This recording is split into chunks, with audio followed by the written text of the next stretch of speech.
Hello and welcome everybody to the Poker Fuse podcast. It is December 5th, 2019. This is episode number 36. I am your host, Mike Gentili, along with my co-host, Nick Jones.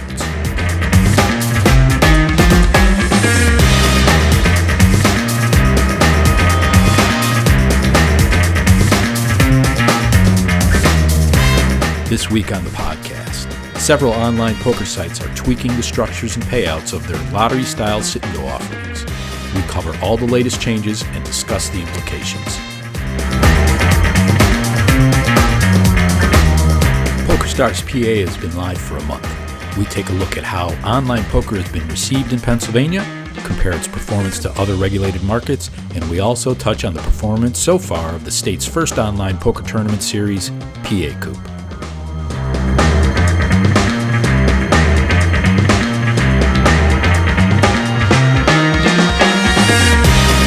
And finally, 2 online poker rooms are set to join the Party Poker Network. We've got the relevant details.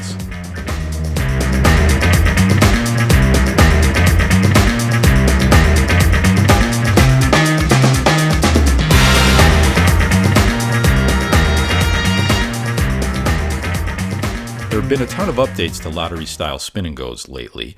We've seen some new structures come out of PokerStars, 888, Unibet. Nick, tell us, what's the latest? Yeah, so lottery sit-and-goes, 3-handed, winner-takes-all tournaments, random cash prize at the start. I'm sure if you played poker at all in the last 5 years, you will be familiar with them. Definitely in 2019, we've seen all operators. I mean, they are ubiquitous in the industry now. Everyone has them in some format. And this year we've seen almost all operators iterate or change on kind of what they offer to find the optimal spread of these games. So in the last week, we have seen Unibet release like a standalone client. We'll get into that a bit. PokerStars just in the last 24 hours have overhauled their spin and go lobby entirely, made some interesting adjustments, and 888 Poker as well, their blast lobby has gone from 4-handed to 3-handed. So Mike, which of those three do you want to start with? Well, there's one that interests me the most, but I think we'll save that one for the end. Okay. And that is the Unibet one. But so why don't we start with 888?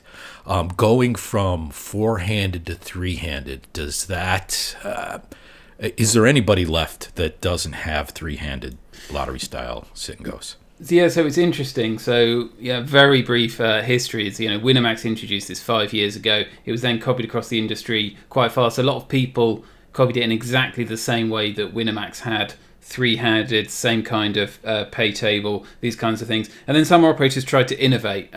Party Poker had Sit and Go Hero, which would had bounties and was 4-handed.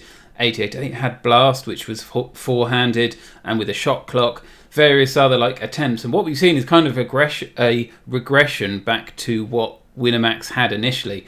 Party Poker have just switched to spins, much more traditional, and now Blast, although they're keeping their game clock, shot clock idea, they've gone from 4-handed to 3-handed. They were probably the last major operator to try and keep a 4-handed table.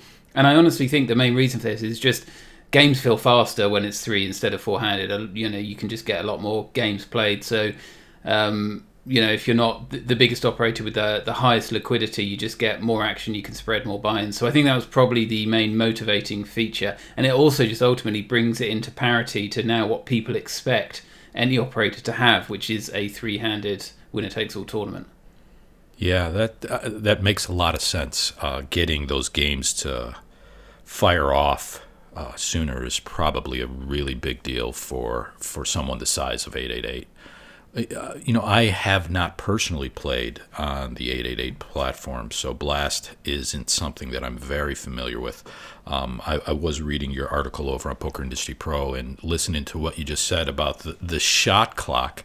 Really, I guess it's not something that I know a lot about. It's at some point everybody is forced all in? Yeah, it's exactly How does that work? Yeah, it's exactly that. So after a set number of minutes, which is defined by the multiplier actually, and we'll probably get back to this topic because that's something that PokerStars has done. But I can't remember exactly what it is, but it's something like if the multiplier is just a 2x, then games only last 2 minutes. If it's like 3 to 10x, it's 4 minutes, and if it's a high multiplier, it's 5 minutes, something like that. And ultimately, when the timer runs out, then everyone is forced all in every hand until you have a winner. So it guarantees basically a game will only last X amount of time. It also obviously reduces the skill element. There's less play there because you're going to be limited on how many hands you're going to get in.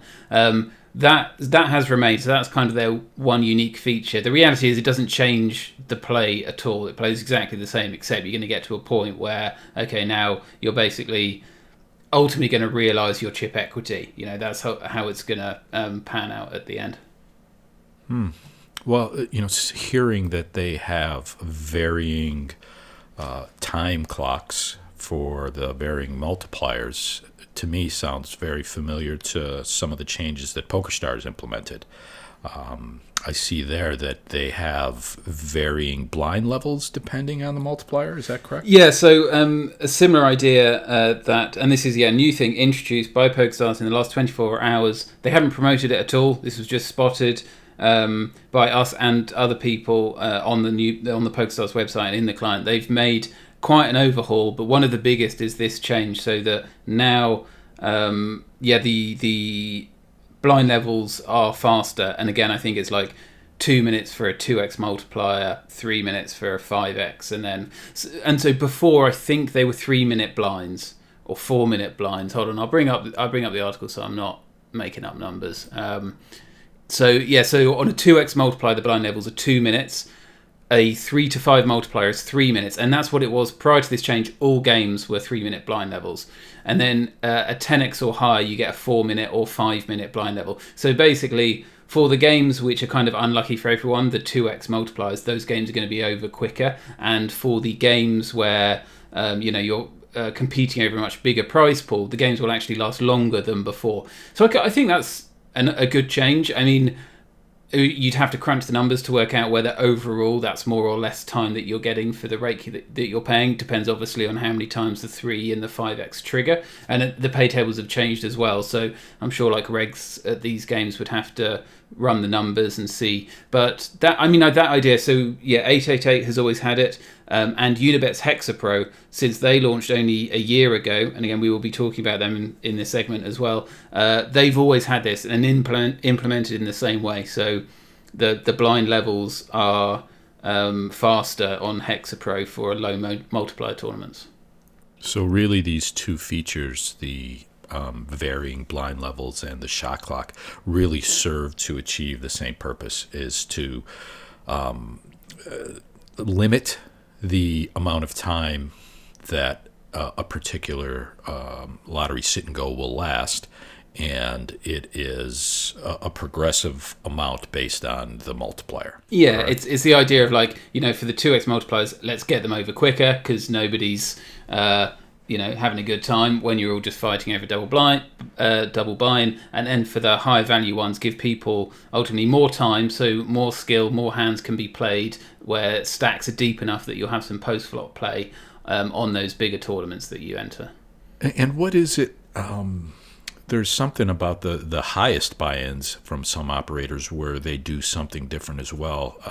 They split a certain amount of the prize pool. Yeah, so that's still standard. That on the absolute big like jackpot prizes, everyone at the table will win something. So it'll often be split like 80% goes to the winner, and then consolation prizes of 10% each to the second and third people, or it could be graduated first, second, and third different payouts. But that's common. So on a PokerStars kind of promotional one, and we can talk about this in a second, but when they have their $1 million tournaments, it's often actually $1 million to first and then 100,000 to second and third as consolation prizes. And again, that's something that's become standard, that I think most operators now have that on their absolute top prizes. Okay, yeah, that's what I was going to ask.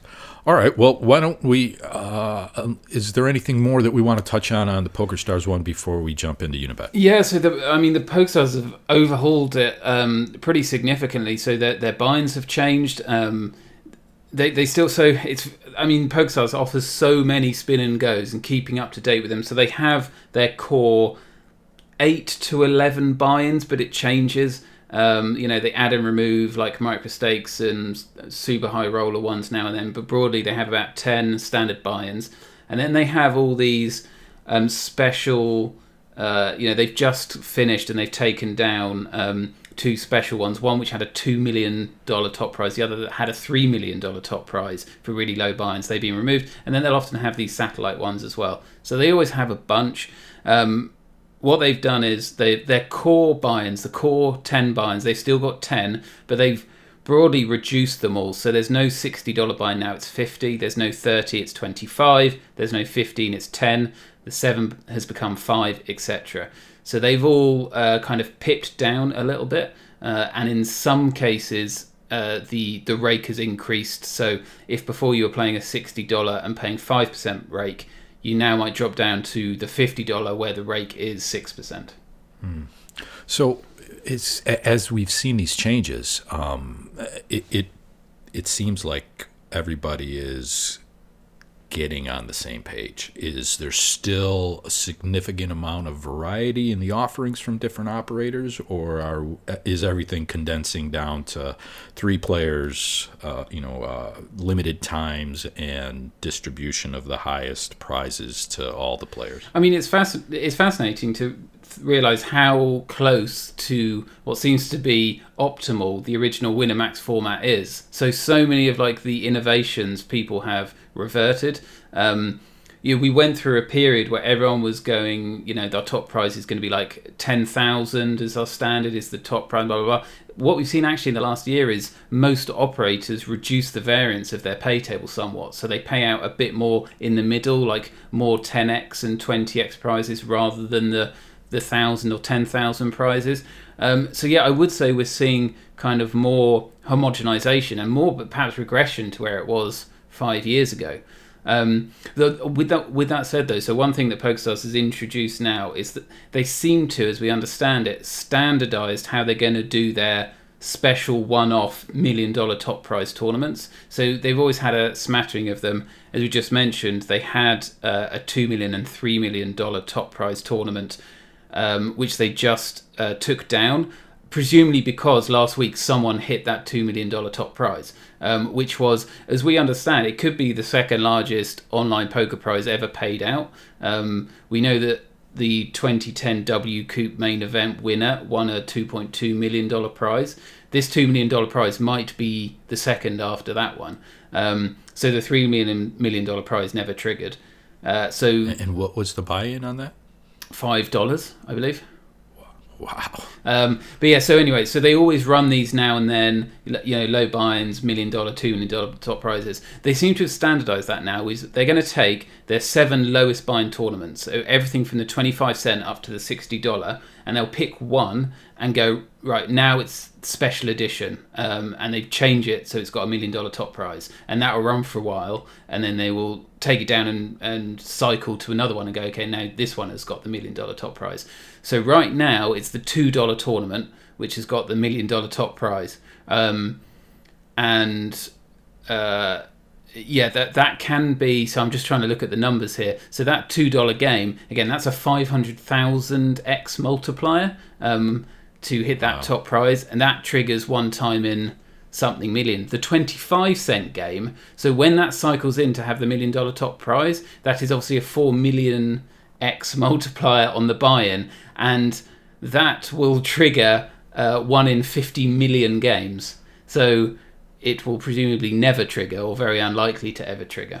Well, the volume's going to go up too because of the low buy-in, no? Yeah, but 50 million is a lot. Even for PokerStars, that is a lot. As I said, I don't know how long they were running those $2 million and $3 million prizes, but and obviously I'm guessing they plan to run them until one hit, and one just did. I can't remember how long they were running for, so it's hard to gauge how long that took to hit. But yeah, I mean, that seems. I mean, another thing that players aren't going to like is that 25 cent. So whenever one of these tournaments goes into the special jackpot, the rake goes up. Most of them go up 1 percentage point. So your regular $2 tournament goes from 8% rake to 9% rake. The 25 cent one goes from an 8% rake to a rather eye-watering 12.5% rake, which is probably the highest the industry has gone for. And I would also assume that they have to have a deadline, right? They're not going to, as you said, 1 in 50 million games. Who knows how long that's going to take? They're not going to just leave it until it hits, I wouldn't think. No, I mean, I guess they will. They don't really say on the website. They presume they will be cycling through them at some rate rather than wait for them to hit. But yeah, that's that they haven't revealed. Okay. Well, why don't we jump over and talk about Hexapro, which is Unibet's lottery-style sit-and-go. They have released a standalone version of this game that is available outside of the Unibet online poker client. Tell us a bit more about it, Nick.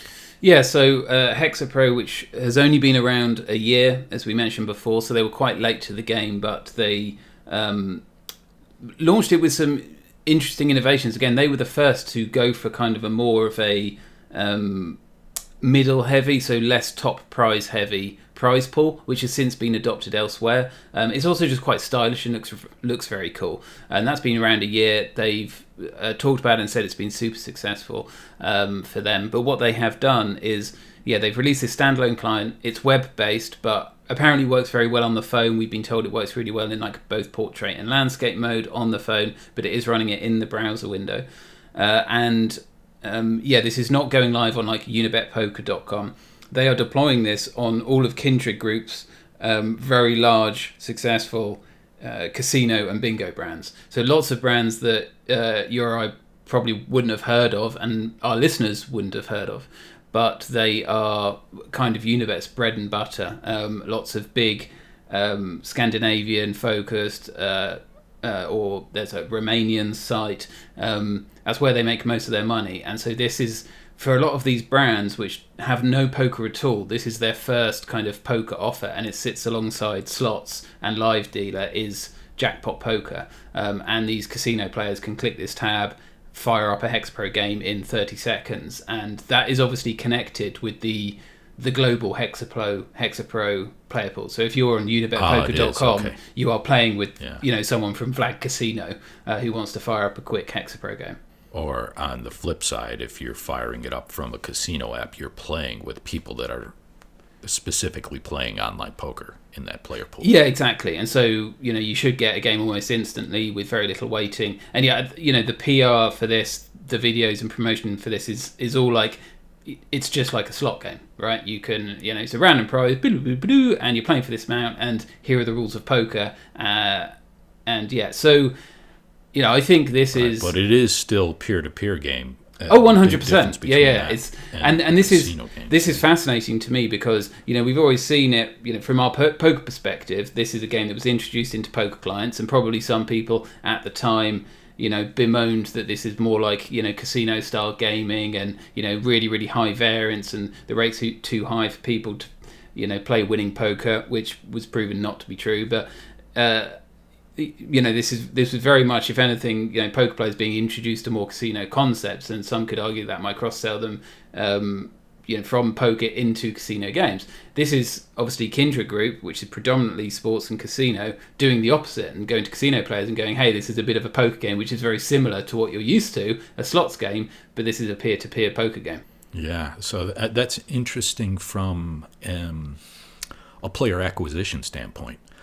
Traditionally we've seen poker being more of an acquisition tool, where they would then cross-sell to casino because the cost to acquire a new poker player is considerably lower than it is a casino player. This is going in the opposite direction, though it is in line with a lot of things that we've seen with the network model, such as iPoker, MPN, where they want to have ancillary products to offer their casino players and sports players in the event that they want to try something different. Yeah, it's 100% that. I think we talked about this on the podcast when maybe the Kindred financials came out for Q3. But you're absolutely right. Like, historically, poker for a lot of companies was an add-on to their sportsbook or casino site. And a lot of the iPoker skins are like Ladbrokes and Coral, two brands which we'll be talking about in a future segment. But this was like, your sports bettors, your casino bettors, and here's poker. But then along came like the poker first companies, or originally the poker only companies, PokerStars, even Party Poker, and they had it built up a huge player base of poker players, and then they either branched into or were acquired by casino operators, and then these poker players could be cross-sold into casino and sports. And then that's why, the Stars Group executives and the GVC executives can talk about, we've got this huge poker player base, we make a lot less revenue per customer at the poker tables, but they can be cross-sold into higher yield games. Unibet, however, is much more like the original model in that they are 97% make their money from casino and sports, about split down the middle. 2-3% is poker. So they have a huge number of people playing sports and casino who probably feel that poker is too much. That's a lot more to learn. It's a skill game. You have to learn the rules of poker. They're not simple. If you've ever tried to explain a game of poker to people, it's not a simple game to explain from scratch. Why would do this when I can play video poker? So this is a very interesting attempt to obviously take perhaps the simplest, quickest form. Because the other thing is with lottery style sit-and-goes is even if you don't understand the rules of poker, you probably can't go too far wrong. If you go all in, like a lot of hands when you see an ace, you probably don't need to know that much more. If you're familiar with video poker, you can probably pick it up. So I think this is a fascinating attempt to go that different direction to what we perhaps have been talking about more on this podcast about people going from poker into other games. All right, I'm going to dig in with some questions for you. Okay. Really, one topic with several questions. How is Kindred handling this with regulated markets? Are they offering this in segregated markets? Do they operate in those markets? And then is there an issue with the shared player pool? So that's an easy one because no, they're not. So Unibet only operates currently in France for a segregated online poker room. Recently migrated from they were an iPoker skin and recently relaunched with their own software in France. Right, but what about like casinos? So, for example, they're in New Jersey now with their casino product. Are players in New Jersey going to be able to play Hexapro? No. For that reason was that the player pool couldn't be shared, obviously. So, of all the brands that we know it's launched in are all can be and have connected to the international player pool. So the casinos are focused in the Scandinavian markets. I know Romania is another one, but yes, they're all markets that can connect to the international player pool. And there was no discussion about this launching elsewhere. Yeah, that was my big question. I mean, because New Jersey does have in the regulations that they can share with other jurisdictions as long as they have similar regulations and get that stuff approved. But the global player base that Unibet operates in is mostly the .com sphere, correct? So that wouldn't even be an issue. It's not like they would be sharing liquidity with the UK or with France or Spain. Correct. Okay, all right. Got that. All right. Anything else that jumps out at you about this Hexapro move by Kindred? It'll be interesting to see how it plays out, and I will be interested to follow its trajectory. I'm just wondering, what other things should we be looking at to see if it's been a success? Well, if you are a poker player who plays on Unibet and plays Hexapros, you may see your games get quite a bit fishier.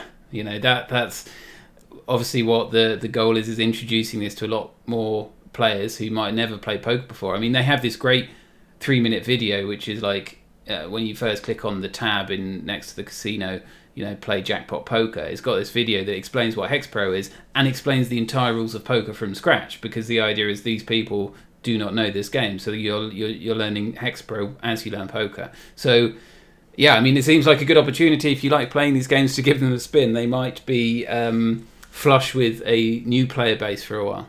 So do you think that the intention behind this is to just provide this extra service for the sports and casino customers, or do you think that they are actively trying to boost their online poker player pool?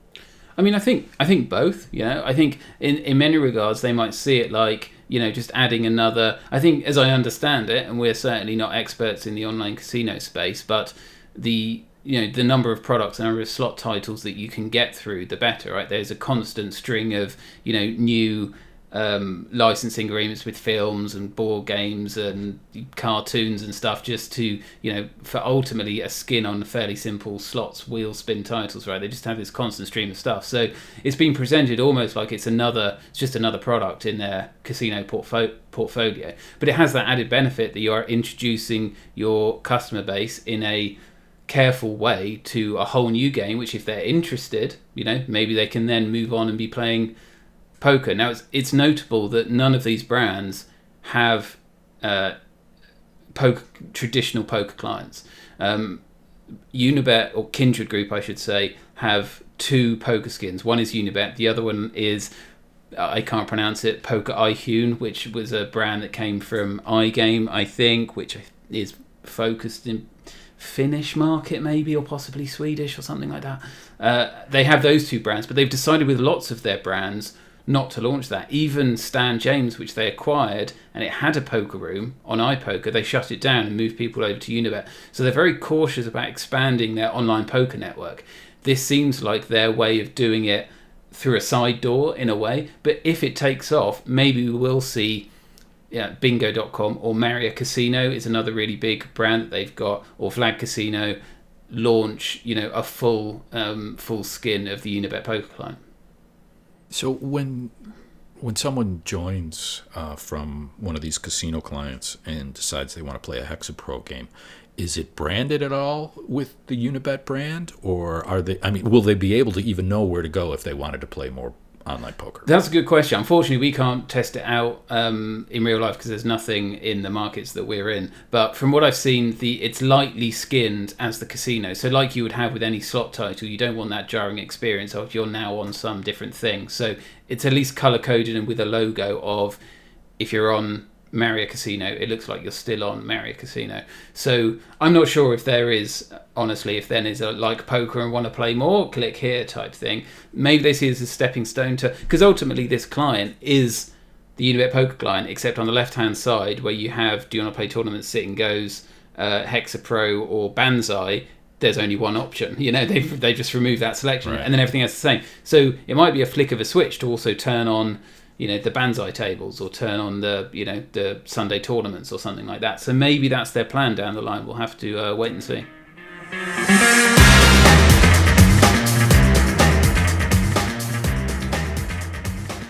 So depending on when you're listening to this, it's could be 1 month on the nose that PokerStars Pennsylvania launched fully for real money. It was on the 4th of November that it came online for the soft launch, and the 6th of November for their full official launch. So we're 1 month in. We've got 1 month of cash game data. We've got the first week of PACOOP underway. Mike, what are the numbers telling us about their first month's launch? They're telling us that things are going pretty good. I think that if you look at it from the perspective of traffic, they've done better than any other regulated online poker room in the U.S. You look at PACOOP, the online tournament series, the first one that they've run in Pennsylvania, and we've seen what has to be considered successful numbers. I think every tournament, maybe barring one, has met their guarantees thus far. So from that aspect, it's definitely viewed as a success. Yeah, so we know that when they first released their PACOOP schedule, possibly on this podcast and definitely in social media, we said that it was somewhat modest maybe. It had a $1 million total series guarantee, which they've run in New Jersey and still run that size in New Jersey. This is obviously a market much bigger that they themselves have a total de facto monopoly over. So we thought that was somewhat modest. It turns out it was modest because I think the turnout for the first event was like almost 3 times the guarantee. And PokerStars, to their credit, did respond and increase the guarantees on the schedule. Yeah, so we did note that in one of the articles we did on PokerFuse, that these guarantees were a bit more conservative than we had expected. We had actually expected them to come out with a $1.5 million overall guarantee for the series. Just based on the $1 million that they did in New Jersey, that was a long time ago. The size difference, we just expected that it would be pretty ambitious or aggressive, and it hasn't been. But they did raise the guarantees twice, right? Since I think so. We saw them say that it had gone up to 1.1 million. We went and counted it, and it was already at 1.2 million, I think. So, so still, and I remember now we talked in this podcast a few weeks ago about maybe they're giving themselves that space to increase it. Right. Next scoop or PA scoop, whatever it will be, they can do a 1.3 or blah blah blah. But good to see that they've upped it a bit for sure. Do we normally see operators raise the guarantee mid-festival? No, pretty rare. I'd say pretty rare.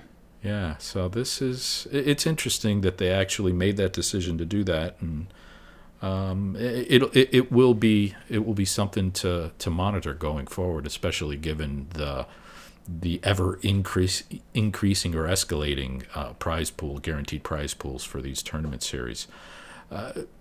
You authored a pretty in-depth analysis of the first month of PokerStars that is available over on PokerFuse, and there's some cool graphs that people can check out that kind of compare what has happened in Pennsylvania with what we've seen thus far in other U.S. markets.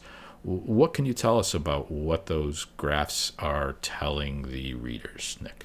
Yeah, so from a cash game perspective, which is tracked by Game Intel, formerly Poker Scout, and available on PokerFuse and Poker Industry Pro, they almost immediately launched to around 400 concurrent cash game seats, which is very good. I mean, PokerStars going live in Pennsylvania is something of a unique situation. We can absolutely compare it to when they went live in New Jersey. The PA launch was about 3 or 4 times larger than it was in New Jersey. But of course, they're entering a market where there's huge pent-up demand, and there aren't other competitors. When PokerStars went live in New Jersey, it was already fairly well saturated with WSOP, 888, Borgata, Party Poker, so they were competing with them. PokerStars has definitely benefited from that. 400 concurrent cash game players is a lot. I mean, it's right up there with I think like Unibet's.com network. It's larger than MPN's.com network, So although, some people are saying, well, obviously it's going to be super successful, it could have easily been lower. Like this is, and it's grown as well. It's up to about 450 concurrent cash game players today, which I think is fantastic. I think it's above expectations. If I were to guess, maybe I would have said like 250, 300 in the first month, something like that. So I'd say it's done very well. I'm looking for Pennsylvania to buck the trend that we've seen in other U.S. markets.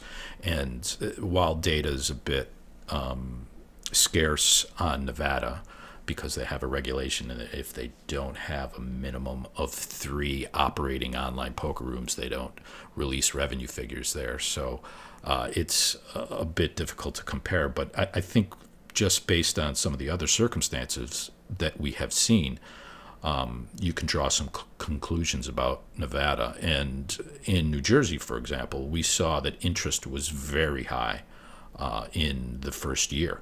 And, that could be correlated to the amount of money that the companies put into promoting this new product. But then you see things start to taper off. And we also saw that in Nevada, where they, had multiple online poker rooms, and that has since dwindled to just WSOP.com. So what we've seen, the trend that we've seen is a lot of interest early, and then things start to taper off. That somewhat was mitigated by the implementation of shared liquidity in New Jersey for the 888WSOP.com sites, because they were able to then pool their liquidity with Delaware and Nevada, while the other operators in the market were experiencing year-over-year or year-under-year declines. WSOP.com and 888 were growing. And so when we look at Pennsylvania, it will be interesting to see if they have that initial 1 year honeymoon period, for example, with players where they do really well and then things start to deteriorate. I think it's not going to follow that trajectory. I think they are going to be able to find ways to continue to grow their revenue and their popularity with players, but that's something that we'll have to wait and see.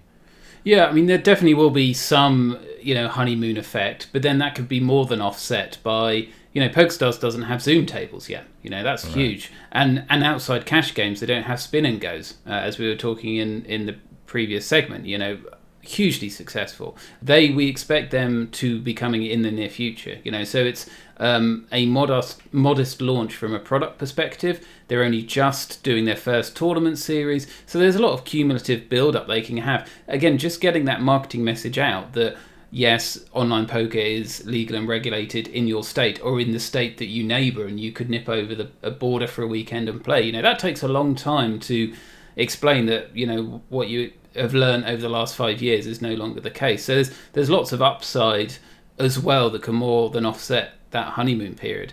It's worth and I'm sorry, go ahead. No, you go. I was just going to throw in some anecdotal evidence. Over the holiday weekend, I was out and about and met some people from Pennsylvania. And I asked them, are you aware that online gaming, online poker, online casino games are legal in your state? And they had no clue. They said no. They didn't know that at all. They thought it was still illegal. Yeah, and it's an uphill battle. I'm pretty sure there's lots of people in New Jersey would still say that, and it's 5 or 6 years on. So and that's tough when it's on a state by state basis to explain that things are rolling out in that way. It's worth pointing out, just going back to the traffic figures very briefly, that at no real point in any time in the US regulated markets before PokerStars Pennsylvania launch did all operators combine to have the traffic that we're seeing PokerStars PA have now. So when New Jersey first came online 5.5 years ago, I mean, there was 10 online poker operators launched, or maybe 8 or something like that. Definitely 4 different networks, 8 skins, something like that. So there's the 3 that they have now, plus Ultimate Poker. Yeah, that's right. And I think it kicked off at 500 concurrent cash game seats. So and there's the odd spike during the summer. Then there was a spike with shared liquidity. But even today with WSOP shared liquidity, PokerStars Pennsylvania is more than all of them combined. So I don't know, when people say oh yeah, this is completely expected. I mean, even during the New Jersey honeymoon period, where remember 3 networks were trying to one up each other with $1 million guaranteed tournament series and basically spending a lot of money on customer acquisition, on promotions, way more than what PokerStars PA is doing right now. There was loads of ramp up at this big coordinated launch where the PokerStars PA was really nothing happened for months and months. Then, oh no, we're going live tomorrow. And it's already bigger than the US market has ever been. That's worth taking a step back and reflecting on, I think. I don't think anyone thought that was going to be the case. Yeah. Another thing that I think could add to the resiliency of Pennsylvania is they seem much better situated geographically than New Jersey. If you look on the map, the number of bordering states around Pennsylvania is a lot greater than the number on New Jersey. New Jersey's on the shore and is limited on that whole side by the ocean, where Pennsylvania has Ohio as a neighboring state. So I think we did see plenty of players traveling into New Jersey in the beginning to play tournament series, for example, or to play on the weekend, or people that would commute on a regular basis like they would a job. I think that Pennsylvania has a higher potential in that area as well, so that could add to the resiliency of how long we see these revenue numbers last. Yeah, certainly. So it'll be very interesting to look over the next few months. Obviously, the other advantage PokerStars in Pennsylvania has is that it's just this kind of going into the peak time for online poker traditionally. So December through to January, you often hit your annual high.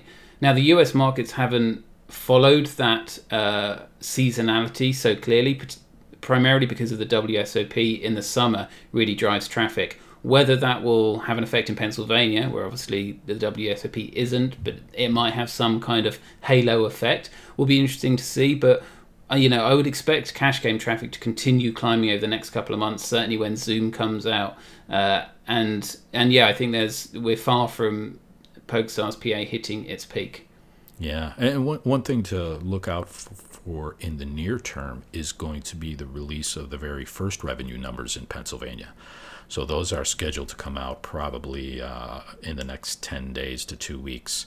And that will give us an indication of how revenue figures relate to the cash game traffic figures, for example. So we've seen, that they've done very well in terms of cash game traffic. Let's see how that translates into revenue. And it'll be interesting to see what the regulator releases in terms of statistics as well. I'm anticipating that they may require the operators to report promotional dollars put in. I don't know that for sure, but if they do, that will give us a bit more insight than we have in New Jersey. Yeah, could we get a split of cash games and tournaments as well? Because I think on the casino side, they split between like slots and table video games. poker. Yeah, so slots and table games are actually separate licenses in Pennsylvania. Okay. So Yeah. that could be the reason that they have the operators break those out. I'd be a bit surprised if they do offer data or revenue figures on both cash games and tournaments, but who knows? Cool. Well, keep your eyes on pokerviews.com. We love data, so whenever this comes out, we'll be keeping the site updated with all the latest.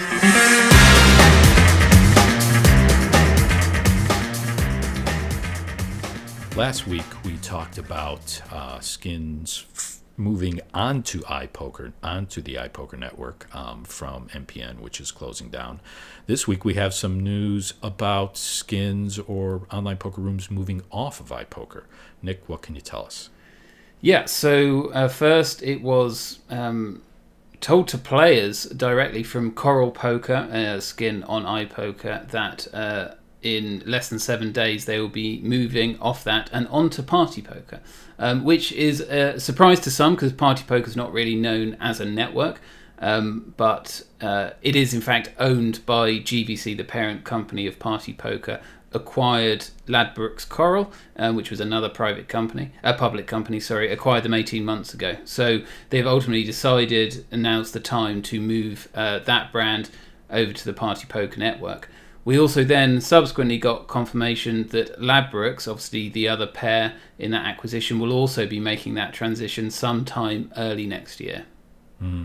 It's, I guess, a bit surprising that it's taken this long, but in big companies, things tend to, I think one of the phrases I heard a long time ago was, it takes a long time to turn around a big ship. And so maybe that's playing into this 18-month period. We've seen Party Poker have some of their eggs in the Zynga poker basket before, right? And how did that work out? Did they ever combine player pools? I don't. Yeah, I don't remember. There's a very brief history of Party Poker. Way back in the day, when it was part of bwin Party, a private company, they did run a network. They had multiple third-party skins. In fact, one of them was Coral Poker, going back 10 or 15 years or something like that. They also had Empire Poker, Game Bookers, and a few others. The company ultimately wanted to go independent. They first made their player pool independent, kicked off the other skins. I believe there was even a court case. Anyway, as I say, this is going back a decade. So Party Poker. Quick question.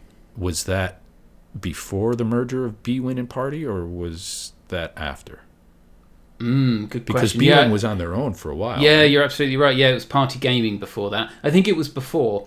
And this was all before, obviously, before UGA even, I guess, which is what, 2006? Yeah. So we might be going back 15 years now. Anyway, in the last 5 years, Party Poker has primarily been known as an independent poker room known through the Party Poker brand, also known through the bwin brand. And that's an equivalent offer. They do have a few other brands that you would not know, but they're all internal brands. They have brand in Denmark, and a few in Greece through an old Sporting Bet brand. But they're all internal. You're absolutely right that a couple of years ago, or maybe 3 years ago, in a kind of a one-off, they snagged Zynga Poker and convinced them to launch a real money online poker skin on their network. I think it lasted like a year before it shut down. That was not a successful move for either company. So that was one kind of flourish into working with a third party to offer a skin. This, again, is just internal brands. So Coral Ladbrokes, owned by GVC, they're bringing them under that Party Poker umbrella. Yeah, and in similar fashion, they also have the network in New Jersey. It's a small segregated market, but they have Borgata Poker, for example, as a skin on the Party Poker Network, as is MGM. So they've put that practice into this regulated market, which we expect will be something that they expand on once they go live in other states. I know they had recently, I think it was this year, that they got the license in Nevada, right? It could have been end of last year. I'm not exactly sure. But yeah, we expect that network model by GVC to continue in the U.S. as well. Yeah, it's I think perhaps the most surprising thing about this announcement was just the timings. As you say, it was 18 months. And I think it's probably just a case that through that acquisition was so large that poker is such a trivial thing that it's low on the priority list in reality to put their right heads together to make this migration. But what's surprising is that when they do announce it, they announce it with such short notice. And as I believe at the time of us recording this, it's been delayed, the closure of the Coral Poker skin on iPoker. It was meant to be Wednesday, and they emailed players and said, in 6 days' time, you're going to be moved over, the skin's going to be shut down, you need to cash out your points and finish any bonuses because they're not going to migrate. And this is pretty short notice. We got a statement from GVC saying that Coral Poker will come online on the Party Poker Network later this month, which suggested, a blackout period between it shutting down and opening up, which is far from ideal if you want to be keeping your players and migrating them over. And as I understand it, that has been put pause to the closure of the Coral iPoker skin. But all these factors combined tell me that something was rushed here, something was pushed. You don't spend 18 months getting to this point and then end up having a blackout period and telling your players with 6 days notice, right? Yeah, that does sound like something was changed at the last minute. Yeah. Now, if you'd like, Mike, I'm willing to speculate on what that could be. Oh, yeah. I mean, you don't really know, but a few things have happened. So one interesting thing that happened is that following the Ladbrokes Coral acquisition, GVC entered into a very extended negotiation with Playtech, parent company of iPoker, to continue their services contract. So GVC use Playtech for a lot of their platform, a lot of their casino stuff, maybe the sports stuff. Ladbrokes Coral does as well, and also uses Playtech for some of their retail kiosks, as I understand it. So it's a really big contract that now is under one company, and they wanted to let's talk terms again. This went on for like 6 months, 9 months. It was a big enough deal that both times the companies had earning calls, one of the first things they told investors was, we're still working on this, we think it's going to get to completion soon, blah, blah, blah. They ultimately came to an agreement 6 months ago. So up until that point, we had speculated that these brands will surely move over to the Party Poker network. But after this deal was announced, it obviously doesn't mention poker. Again, it's such a trivial thing. But I kind of assumed at that point, okay, maybe poker's staying then. Maybe the services contract now extends to poker. Now, potentially it wasn't. Maybe now that deal is finalised and they know where all the chips are going to fall. It's like, okay, poker is that one free thing and we can move that. It's not part of the deal. Or maybe there's some component of that deal has been triggered, some clause has been triggered that allows that poker move to be facilitated. Definitely guesswork going on here. I will say one thing is that this came very close to what we talked about last week, which is Red Star moving over to Playtech, iPoker. I wonder, there's an outside chance that something in that deal meant that GVC wanted to move its brands off the iPoker network. So yeah, there could have been a trigger in that previous deal that allowed GVC to act. Because one thing that we understand that happened is that Red Star is predominantly Russian focused and Ukrainian focused, and iPoker does not, until now, allow Ukrainian players. According to Red Star, they will still be allowed to do this. This will be an exclusive thing that Red Star will be allowed to do, is bring Ukrainian players to the platform. Could that have been some kind of trigger in this partnership that said that GVC should take its brands, or could take its brands, or must take its brands off this network? I don't know the likelihood of that, but the timing seems very close. We reported last week that this Red Star move was happening. A few days later, Coral emails its players saying, in 6 days' time, you're coming off that network and moving over. Yeah, hearing you talk about it, that sounds like probably the most likely scenario. Maybe they intended all along to just leave them on the iPoker network, but because of GVC's white market operations around the world, once this happened, that maybe someone up top said, you know what, we want to remove this risk here. We already have our own online poker network. There's no reason to have this just laying out there for some regulator somewhere to point to and give them problems. Yeah, it's, lots of other things are happening as well. I mean, in general, iPoker might be getting quite a few skins from MPN, which is closing next year. Up to like half a dozen could be moving over. So it could be the combination that GVC sees that iPoker is growing in this way and it doesn't want to continue supporting ultimately what's going to become a larger competitor. That could be a factor. The other factor is just that Party Poker client has been improving. We talked about recently their new mobile client. Maybe they just felt like they got to that point that it's good to bring in new, important brands. We've got that solid platform. So they're just as likely. I just think it's interesting side speculation there. Yeah, well, speculation is always fun. Well, that wraps up this episode of the Poker Fuse podcast. As a reminder, please give us a like and a subscribe wherever you get your podcasts. And you can also follow us and interact with us on Twitter. Nick is at PokerProJones. I'm at SpookyBugs. Thanks, everyone, for tuning in.